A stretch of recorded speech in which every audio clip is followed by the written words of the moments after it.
on today's edition of Stories from Real Life with Melvin E. Edwards. Our guest for this episode is author Joseph Bolton. The former U.S. Army Ranger has written a series of folk tales called Old Grandmother's Tree, based on his ancestors' First Nation heritage in Canada. Bolton provides insights into the creative process of weaving historical and personal stories, enriching the listener's appreciation of folk tales and their relevance today. In addition to historic facts about her, I also added in Native American or First Nations, as they say in Canada, trickster animal characters based on Native American mythology and folklore. And I also reimagined Quebec with a little bit of magic. Let's join the conversation with Joseph Bolton. You are listening to Stories from Real Life, a podcast by engaging storytellers for engaged story listeners. Here's your host, author and journalist, Melvin E. Edwards.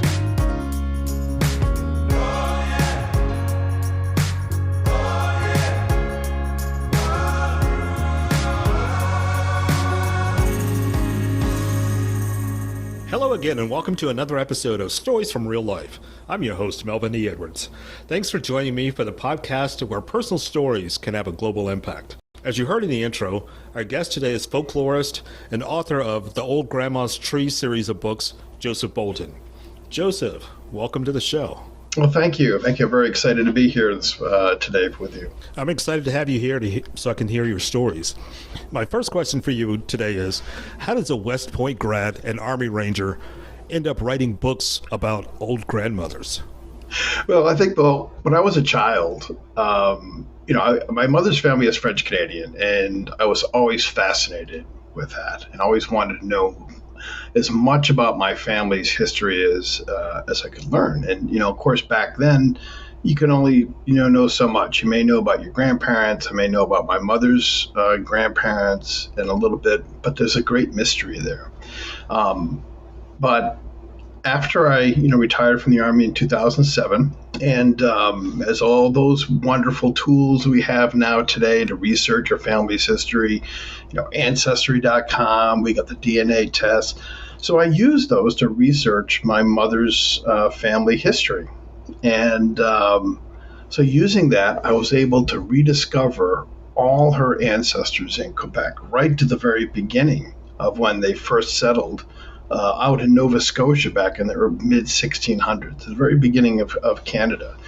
And not only that, I also discovered a very special ancestor. Her name was Mitio Goku, and she was an Algonquin woman who lived in the mid-1600s in Trois-Rivières in Quebec. And in fact, she is the old grandmother of the Old Grandmother's Tree stories. And so what I did is I took her story, what we known about it, the facts, and I retold it in a folklore style setting. So it's one of the things that makes this book unique. A lot of people have written books about their ancestors before, especially if they have well-known ancestors. But, a lot of them are very true, try to stay true to the facts and try to be a historic, retelling. But what I did was I reimagined her story in a folklore setting. And the reason why I did that is because folklore and folk tales are a universal language throughout the world. Every culture has folk tales.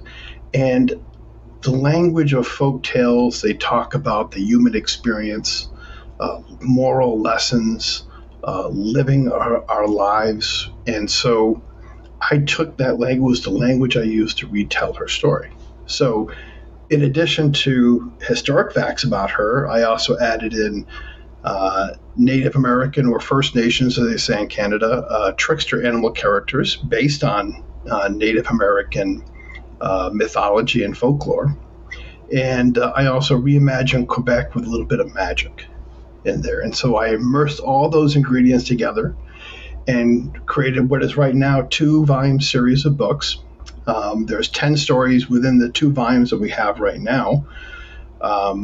They're fully illustrated with full color illustrations. There's 450 illustrations within the two books that we have right now, and 40,000 words of text. So it's a unique combination of written word, but heavily illustrated. And the words and the pictures, and they're very beautiful illustrations. If they work together to tell the story, almost like, two halves of your lung, you need them both to breathe. So the story breathes through the words and these illustrations. So, and yeah, I want to talk more about your ancestry. Sure. A little bit deeper. Sure. I'm glad you pronounce your Yes. grandmother's name, because there's no way I could have said it correctly. But you gave your mom an ancestry DNA test, and that led to you to discovering this ancestor, who was an Algonquin 9th great-grandmother, who was baptized by the name of Marie Madeline. Can you tell me more about her? Yes, she was. And she actually had several names. She was a grandmother. She was Mitio Goku. She probably she may have, when she was married to her second husband, Pierre Cauque, was a French settler. She became Madame Cauque, for example. But let me backtrack a little bit and just tell how I found that ancestor. So when we were growing up, my mother and my mother's aunts and her parents always said, we're 100% French. And so that was the story we had. So when I gave my mother and 5 of her siblings the DNA test, she's the oldest of 11 children, actually. And I give them the DNA test, and it turns out, well, they're mostly French, but they're also mixed with a little bit of English, a little bit of Irish, a little bit of Spanish, or specifically Basque. And also Native American DNA was there also. And we didn't know about that at the time, but there it was. All my mother and her siblings had all kind of showed that Native American DNA. And it took me probably about 2 years to find who that connection were. And I found 4 Native American, I call gateway ancestors.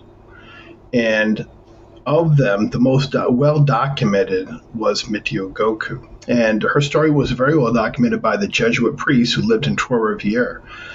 And here's what we know of the facts of her life. So when she was 22 years old, and it was about 1652 in Trois-Rivières, she was married to another Algonquin man, and they had 2 small children. They probably may have been no more than 5, maybe 4 and 3. They were very young. And the Mohawks, another First Nations tribe who lived in New York at the time, moved up into Quebec and attacked and raided their village. And in the raid, her husband was killed, and her 2 small children were kidnapped by the Mohawks and taken away. And she never saw them again, and she never learned what happened to them. They were just gone.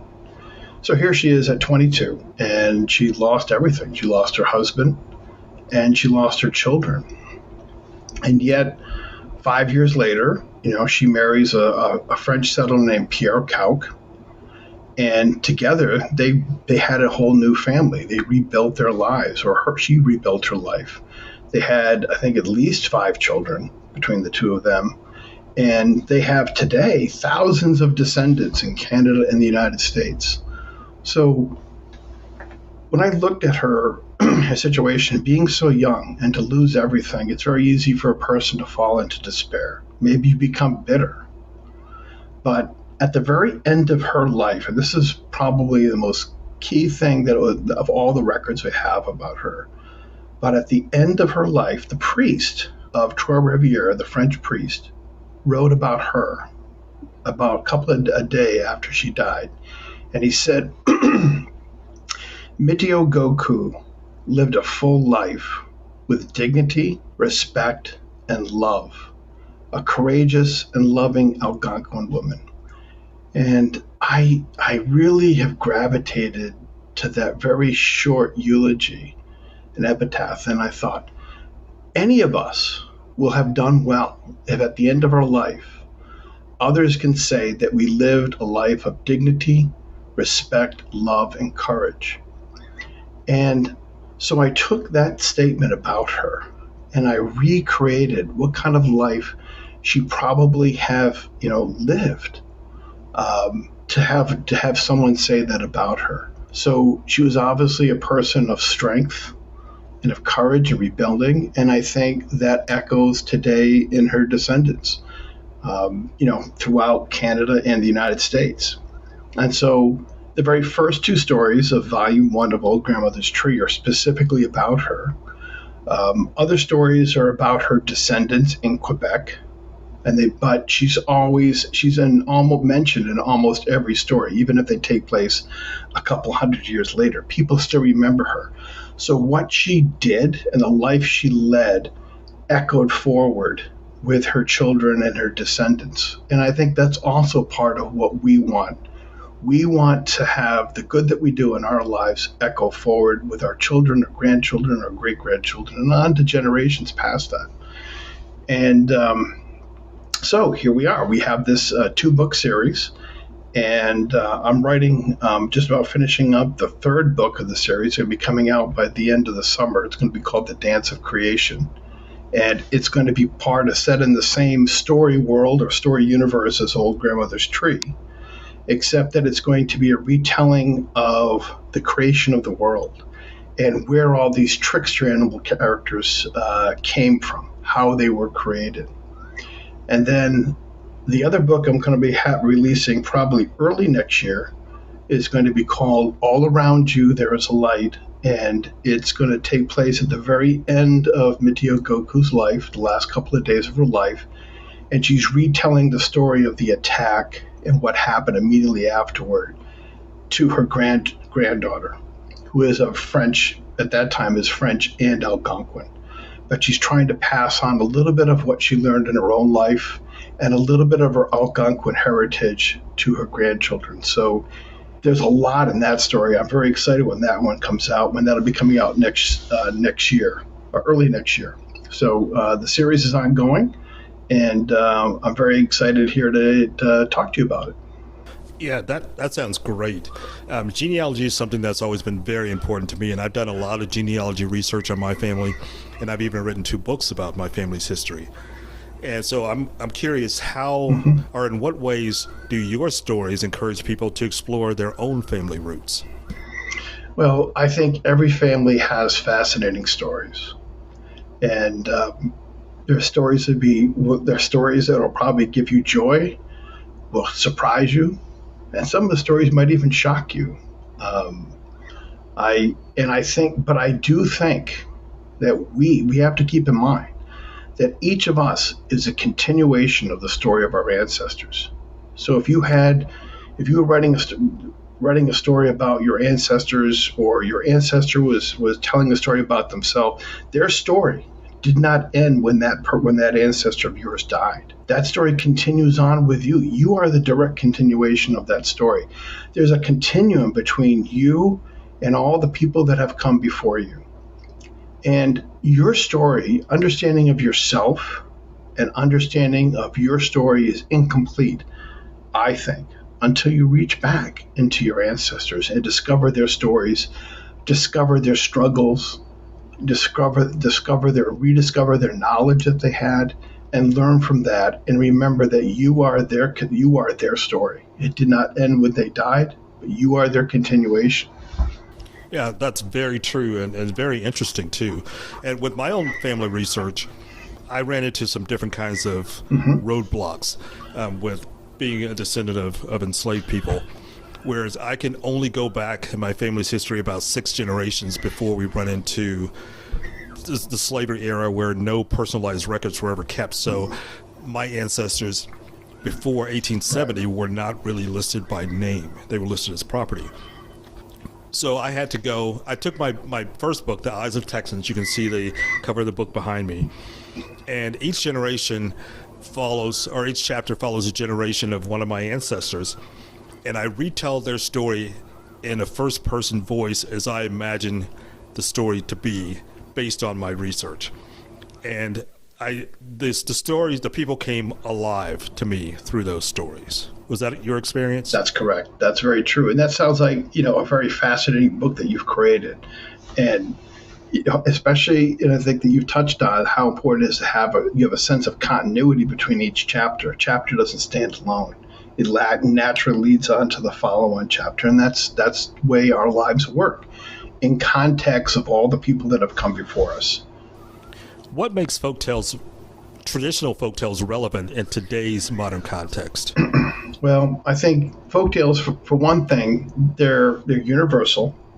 Every culture has them. Many of the stories that are folktales are very ancient. Many of them are thousands of years old and were first told perhaps around a campfire, oral stories. They were passed on oral even before there was a written word. So folk tales are deeply ingrained in what it means to be a human being. And the other thing is, I've read folk tales from all different cultures, Chinese, Japanese folk tales from Africa, traditional American folk tales, Native American folk tales.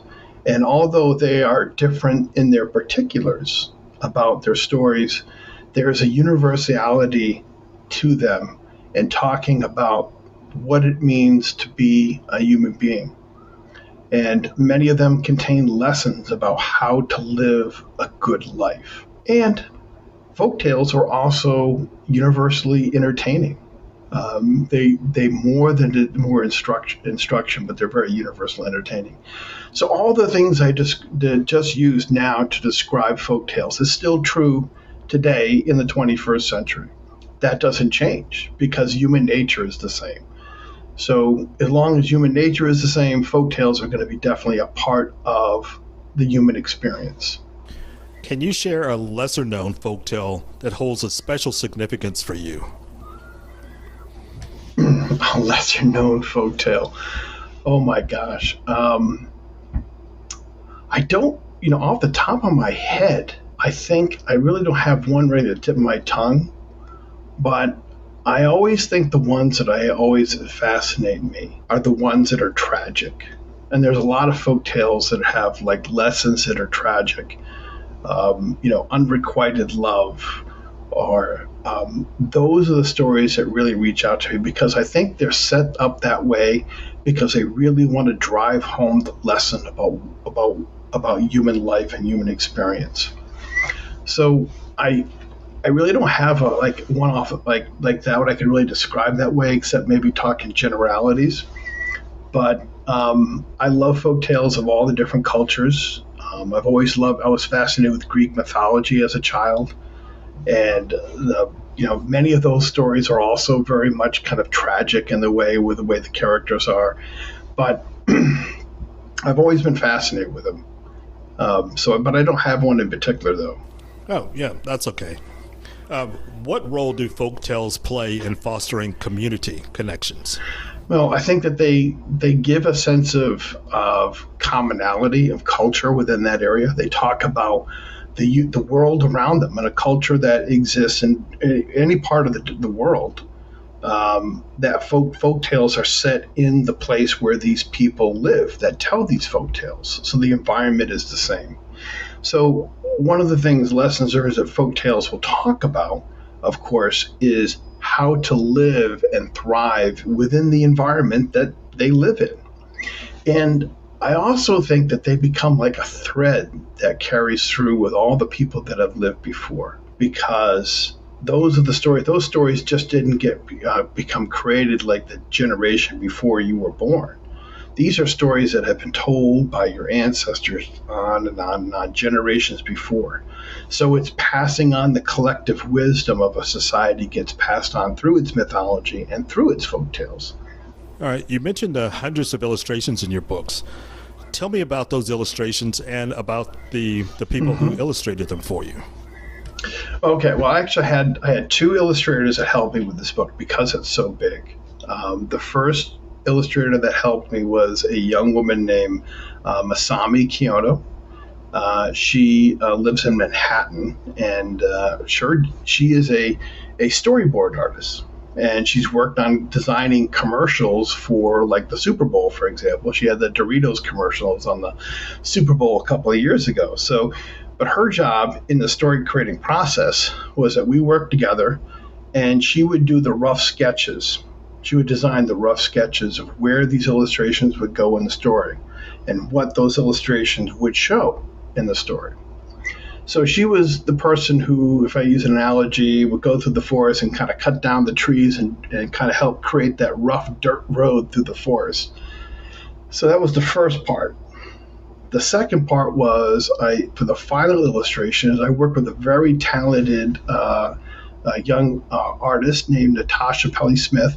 She's based in Toronto. She was trained in Paris as an artist, very talented young woman. And we would go through and look at these rough sketches that Masami, the storyboard artist, created.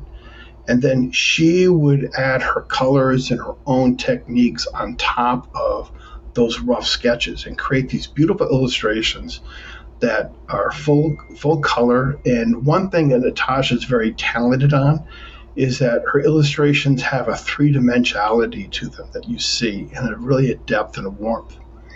And it was very much a challenge because the large number of illustrations that we actually had to do. So we had to research how did First Nations people in Canada live in the 17th century? How did they dress? What kind of homes did they live in? We did our best to research and try to make sure our pictures were authentic to the time period that people actually lived in. We also have to make sure the characters are consistent. We have to make sure that their expressions will convey the proper emotions of that. And the stories are also very varied. Some stories are very thoughtful and poignant. Other stories, because we're dealing with trickster animal characters, are actually a little farcical and funny and humorous. And that's typical of folk tales as well.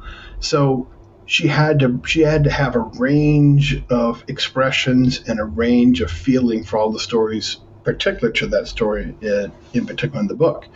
So it was about a 2-year project to actually create those 350 illustrations. And she's going to be starting the next third book. She's actually going to be starting this week, The Dance of Creation. We expect to have that finished, the final illustrations done in a couple of months, and the book will be published. And then the other book that I mentioned called the All Around You There Is a Light, Masami right now is halfway done creating the rough sketches for that story. And so when Natasha finishes The Dance of Creation, she's going to immediately go into the next one. So it's a continuous process. So all three of us are working together to help create these stories. And also, I will make some changes sometimes to the text of the story based on the illustrations that Natasha and Masami, the artists, have actually come up with. They quite often have had great ideas to input into the stories, little details and stuff. And I said, that's a great idea. And so I will incorporate that into the text and match it in there. Did you base some of your trickster character animals on real people? Yes, that's an interesting question. Oh, that's definitely true. For example, there's two trickster characters, and they're brothers, and they're one's Mewin the bear, and the other one is Azaban the raccoon. And they frequently get into trouble. They like to steal food from the people, human beings. One story, they stole a tractor. Another story, they ate pie. They stole pies, and then to replace it, they tried to bake a pie, which was a total disaster because bears and raccoons obviously can't cook pies. So, but they're based on myself and my brother David, my late brother David. Him and I, when we were kids, we would do a lot of that stuff. We were very mischievous children. So a lot of them are based on, those two characters in particular, based on me. The other characters that I think are definitely kind of based on people I know and myself is a turtle named Uncle McKee. He's a very wise turtle, very old, very wise. But sometimes he feels a little insecure about himself and what he can do.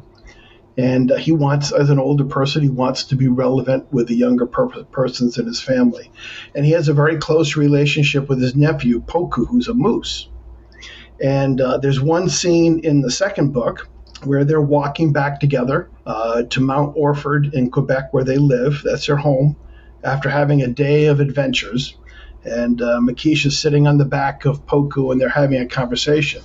And they're reflecting on what happened that day. And then during that day, they had kind of a misadventures where Uncle McKeish thought he could do more than he could. He's only a turtle. So there was a contest, an axe throwing contest, for example. He can't lift up an axe. He's just a little turtle. He was kind of frustrated by that, and he kind of made excuses about why he couldn't do it. Like, oh, there's a magic spell on this axe that prevents me from picking it up. And there's another contest where he does a log rolling contest with a big burly lumberjack. And here he has a little turtle on a log, and he's trying to spin the log so he can knock this lumberjack off. He can't do that either. He's only a little turtle. So he feels bad about that and a little embarrassed. Anyway, he's riding back on the back of his nephew, Poku the moose, and they're having a conversation. And basically he says, you know, nephew, you must be ashamed of me. And his nephew goes, why is that, uncle? He says, well, I couldn't throw the axe, and I couldn't knock the lumberjack off the log. And his nephew tells him, well, what else do you expect? You're a turtle. You're not going to be able to throw an axe or throw somebody off a log. And then, you know, the McKeish is kind of like, he sits there quietly for a moment. They walk a little further, and finally Uncle McKeish says, you know, nephew, you must really get tired of me. I always repeat all my stories. And his nephew said, Poku the moose says to him, oh no, uncle. I said, I learned something new with every retelling of your stories. And finally, McKeish is frustrated because he wants to feel bad for himself. And he says, why won't you let me feel sorry for myself, nephew? And his nephew, Poku the moose, says to him, uncle, I don't care that you could not throw the axe. I don't care that you couldn't knock the lumberjack off the log. You are the best uncle to me, and I love you. And that conversation kind of reflects a lot about where I am in my life. And I'm actually both characters in that story. Sometimes I'm Uncle McKeish. I have younger nephews and nieces that are in their 30s. So sometimes I'm like trying to be relevant to them and have that relationship with them, but there's still that generation gap. Other times I'm Poku the moose, because I have my mother's siblings are still alive. I have aunts and uncles that are in their 80s now. And so they're in a different place in their life. And I think the line that really speaks the most in there I mentioned is when McKeish was saying that you must get tired of me because I repeat all my stories. And when Poku comes back and says, no, I learned something new with every retelling. And I think that is the key lesson in that chapter, that the younger generation must approach their elders with patience, love, and respect. And even if they repeat their stories, so what? If you pay attention, you'll probably learn something new with every retelling that your uncle or your grandparent is telling you when they repeat that story. And so that's probably one of my favorite chapters, and that one is probably very autobiographical to me. Do you have any other favorite characters in the book? Besides Mitio Goku, I think she is definitely my favorite because especially when you see the next book comes after it talks about her how her life unfolded. The fact that she was able to come from a point of what could have been very much despair and bitterness, the fact that she was able to build her life, that people around her saw her as a person of love, respect, and courage. That is something I admire, and she's definitely one of my favorite characters in the book. And like our ancestors, she's only the main character right now. In the 2 volumes I have, she's only the main character for 2 stories out of the 10. But yet, she permeates the entire book series. She's mentioned in there. She instantly affects how characters are acting, even her descendants are behaving and how they live their lives, even hundreds of years later. So she's definitely one of my favorite characters also. That's great. And I'm guessing you used her as a model for incorporating those Native American folktales into your own stories. Oh, very much so. Very much. And, the very first story actually begins with her grandparents. They're waking up early in the morning. They're laying there in bed and they're talking about Mitio Goku and say, it's been 5 years. It's been long enough. And the grandfather says he goes to the French village. He has an idea. He says, you know what? I know she's in love with this man named Pierre Calque, and I know that he loves her. So his idea is he's going to get these two together and bring them together. But along the way, the grandfather encounters some of the trickster animal characters as well, including Maquiche the turtle, a raven named Whiskey Jan, and they kind of change the course, affect his don't prevent him from taking a direct path over in a good way, not in a bad way. Because of her culture, I created these Native American trickster animal characters. And the interesting thing is that these characters are not directly based one for one with Native American folktales, but I would say that they're inspired by Native American folktale trickster characters, for example. So a lot of the characters I created myself. Their adventures are original to my own imagination and the way they react or interact with the other characters. But because if you read the stories, though, you'll say, that sounds familiar. Have I seen this before? And that's because it's in the language of the folktale, which is universal. So you're going to recognize it right away, but they're all original. But yes, because she comes from the Algonquin community, I did use those trickster animal characters that are inspired by Native American folktales. All right. What are the overall themes in your books? I think one is the love of family and connection. Faith is also very important in the book. I come from a Catholic background, and there's a lot of Catholic thinking and Christian Catholic thinking in the books. Although I don't have the word Catholic is nowhere in the books at all. And but that's definitely a theme as well. And I think it's also overcoming adversity in your life. I think also the value of probably the biggest theme is the value of storytelling. The value of storytelling as an art that we use to tell deeper truths about our lives. That is a theme in the story. I think respecting our elders and respecting where we come from and maintaining that sense of where we come from is also a theme of the story of the books as well. And above all else, they're entertaining. I was going to say the other thing is they're entertaining. Their books are good. They're fun to read. And a lot of people who have the books, they tell me that they enjoy reading them with their children and their grandchildren. And the kids love them because they're funny, they're entertaining, they're thoughtful, but they're not baby books. They don't talk down to children. And they're also written in a way that adults can also enjoy the stories as well. But they love sharing them in a family, and that's very much the theme of the book. Yeah, I've got a young granddaughter who lives with me, and I'm going to have to get a copy of your books so I can read them to her. I think she would really enjoy them. Oh, definitely. Oh, she'll like them, and you'll enjoy reading them to her. Yeah, that sounds like a good time. I'm definitely going to have to do that. So, when you started writing, did you foresee the scope of this when you first had the idea of putting these stories down in a book form? No, I did not. The very first story that I wrote of all the book series is called La Troupe de Sabots, which is in French means the gang of hoofs. And what it was just a funny little story I wrote. And I wrote a story about my great-great-grandparents' farm in Quebec. And at midnight in 1902, in March of 1902, the farm animals wake up in the barn. They grab the toboggan, they sneak up to the top of the hill, and they go tobogganing down the hill at midnight. And my great-great-grandmother comes out. She wants to chastise them, but at the end of the story, she just hops on the toboggan with them and slides down the hill. And it was a very cute story.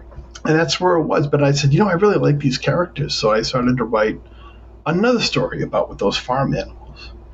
But what really changed the stories was that when I was working with the artists, and it was Masami who first came up with this idea, my great-great-grandmother in the story is wearing a shawl. And we decided to make the shawl the same color as the northern lights in the sky on that story of what the farm animals are sliding down the hill at midnight. So that became kind of a doorway to the rest of the story.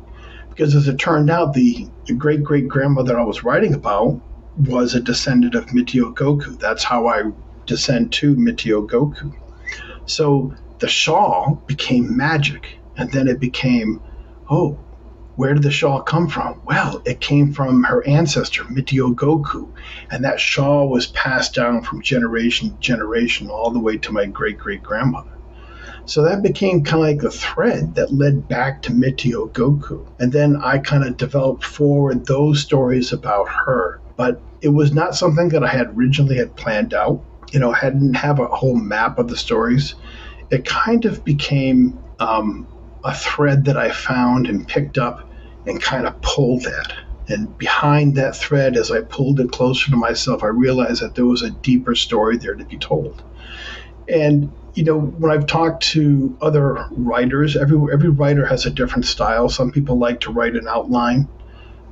For myself, I don't do outlines. I think a story kind of percolates within my imagination at a subconscious level until one day it just bursts out and I have to sit in front of the computer and I have to type it up. And I type a draft right away. And I also kind of let my characters tell me what they're going to do within the environment or the situation that I kind of set them in.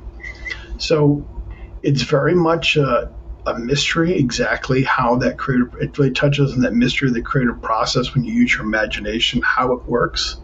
A lot of it, the process happens at a level that we don't really understand it consciously. Before we go today, I just have a couple more questions for you. First, what advice would you like to leave for the listeners? First of all, you need to listen to, reach out and maintain and rebuild that relationship with your grandparents, your aunts and uncles. I think one of the things I know now, I'm 61, is that only now I understand the questions that I should have been asking my grandparents when they were alive, when I was younger, when I should have asked. So the first advice is reach out to your elders in your family and capture their stories, engage them and listen to them while you have them, because you won't have them forever. The second is that if you're looking for a book or a series of books to read and to share with your children, your grandchildren, then I would invite you to get copies of these books and read that. And even if it isn't this story in particular, find stories to read to your children and your grandchildren. So I would say is maintain that continuity of storytelling from your ancestors, your grandparents, great uncles, and also to your children and your grandchildren. Okay, that leads right into my last question. Can you tell the listeners how they can get a copy of your book? Okay, well, the books are available on Amazon. So if you go in there and Google or reach in there, search for Old Grandmother's Tree, you'll find them that way. But even better, if you go to my website, oldgrandmotherstree.com, and it's written as one word, you'll find links to the books to buy them on Amazon. And the books are available in French as well. So you can find the links to the French versions. There is a Wikipedia page within the website that has a list of all the characters and settings, and I think I have well over 100 entries in there. So really fascinating, especially if you want to get a sense of what the story's about. Just go through the Wikipedia. I think you'll find it really interesting. There's also my biography and the biography of Natasha, the main artist of the stories as well, and links to other podcasts that I've also have been on. But that's where you start the website or go right to Amazon. Yeah, that sounds good. And I will be leaving links to Joseph's books in the show notes for this episode. Our guest today has been Joseph Bolton. Joseph, thank you so much for being here today. I have enjoyed it very much. Thank you for having me on today. Please go to my website at podcastreallife.com for more information about my guest and the things we discussed today. That's it for today's episode of Stories from Real Life. Join us again next time for another chance to learn from each other. Until then, don't forget to shine your light wherever you go. Thank you for tuning in to this episode of Stories from Real Life. Don't forget to subscribe and share. Let's meet right here every Tuesday and Friday. See you then.